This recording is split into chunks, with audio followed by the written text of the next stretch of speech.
안녕하세요. 김태 목사입니다. 뚜벅뚜벅 메시지. 오늘은 사무엘상 강의 26번째. 세상을 이기기 위해서 제일 중요한 것.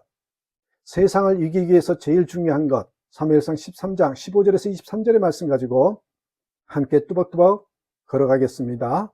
자, 어제 보았던 것처럼 사무엘상 13장은 왕이 된 사울이 타락한 장이라 그랬어요. 사울 왕 2년에 이스라엘과 블레셋 간의 긴장이 고조되기 시작할 때 이 민막스에 수많은 블레셋 군사들이 진을 쳤다는 소식을 들려오는데도 사무엘이 나타나지 않은 것입니다. 그러니 사울이 다급한 마음으로 대신 제사를 드리게 되죠. 그 제사를 드렸던 것이 타락하게 된 상황으로 잘 기록하고 있는 것. 그러니까 제사와 타락이라는 단어가 합쳐진 모습이죠.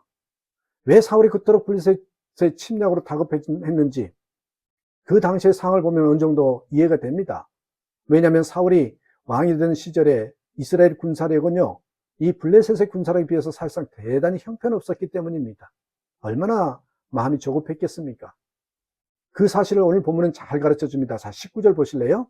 때에 이스라엘 온 땅에 철공이 없어졌으니 이는 블레셋 사람이 말하기를 히브리 사람이 칼이나 창을 만들까 두렵다 하였습니다. 자, 이 말의 어조를 자세히 살펴보면 블레셋 사람이 이스라엘을 점령했을 때 이스라엘 지역에 살고 있는 철공을 납치했다는 사실을 짐작할 수 있습니다. 그러므로 칼이나 창을 만들 수 없었기 때문에 이스라엘은 군사적으로 매우 열등한 위치에 있었던 거죠. 그리고 농사 도구를 벼르기 위해서도 날카롭게 하기 위해서요, 블레셋을 의존했어야 된다라는, 블레셋을 의존할 수밖에 없다는 그런 내용이 20절과 21절에 나옵니다. 그래서 이 블레셋과 전쟁을 하기 위해서 대치하고 있는 상황에서도 이스라엘 백성들의 손에는요, 이 칼과 창이 없었어요. 특히 사울과 요나단과 함께 한 백성이, 이 사울 빈 요나단과 함께 한 백성이라면 이스라엘 사람들 중에서도 비교적 무장이 잘 된 정예병이잖아요. 근데 그들에게도 칼과 창이 없다면 전쟁이 제대로 되겠습니까?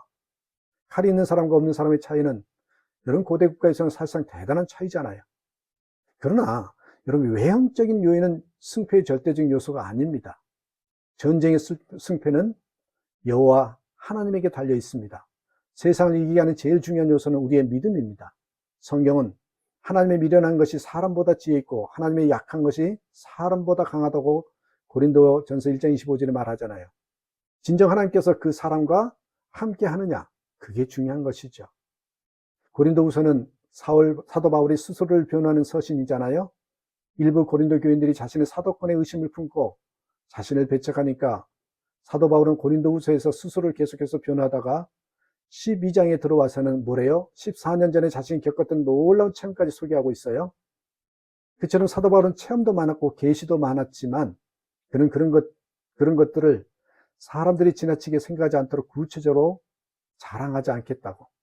다만 한 가지 자랑하라고 하면서 그 자랑한 내용이 뭐였어요? 약한 것을 자랑하겠다.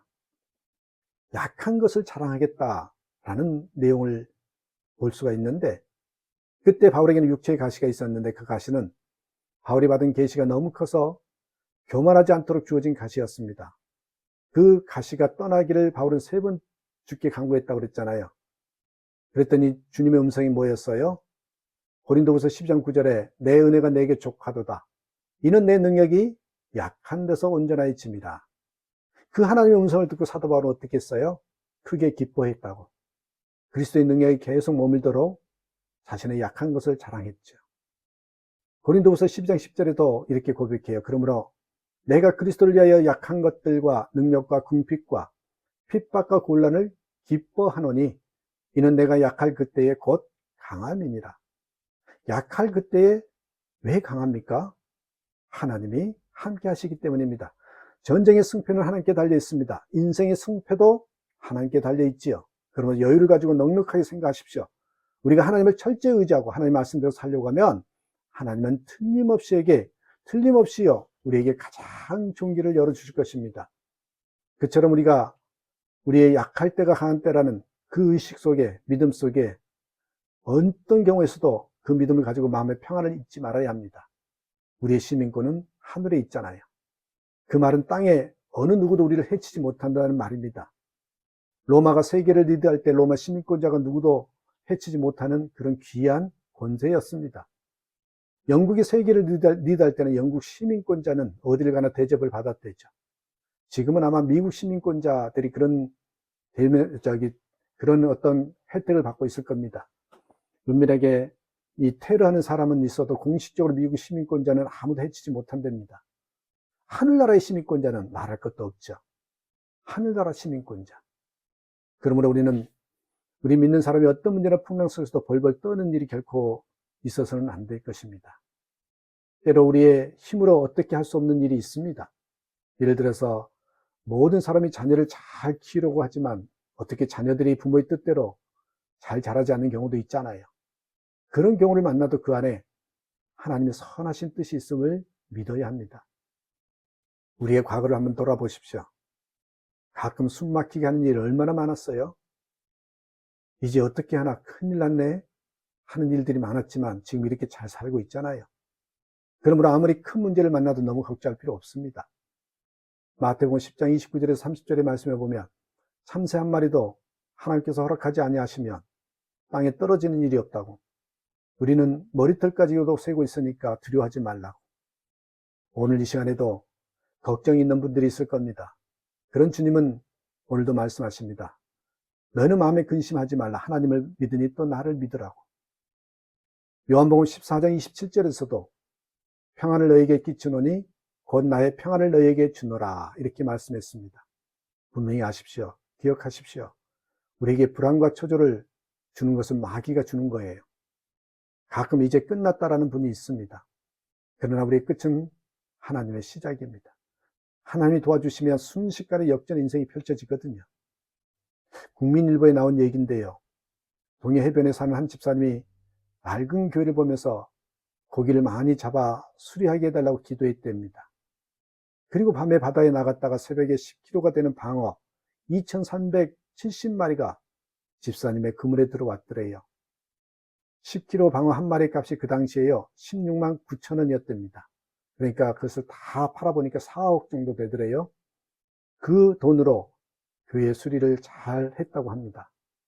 하나님께서 보십시오. 은혜 주시기로 작정하면 엄청나게 은혜가 부어질 것입니다. 우리는 어떤 일이 있어도 평안을 잊지 말아야 합니다. 사도행전을 보면 베드로는 감옥에서 죽기 전날에도 평안하게 잠을 잤대지요. 인간의 생사가 헤롯 왕에게 달려있지 않고 하나님께 달려있다. 그것을 믿었기 때문입니다. 하나님께서 베드로를 살리시고자 하시면 살리시고 죽이고자 하시면 죽일 것입니다. 이 세상을 살면서 다른 것은 다 빼앗기는 한이 있더라도요, 이 마음의 평안만은 빼앗기지 말아야 합니다. 어떤 풍랑을 만나도 그 풍랑 뒤에는 하나님께서 계신다. 그래서 평안을 노래하면서 늘 하나님 은혜 가운데 사는 저와 여러분의 삶이 되기를 주님의 이름으로 축복합니다. 감사합니다.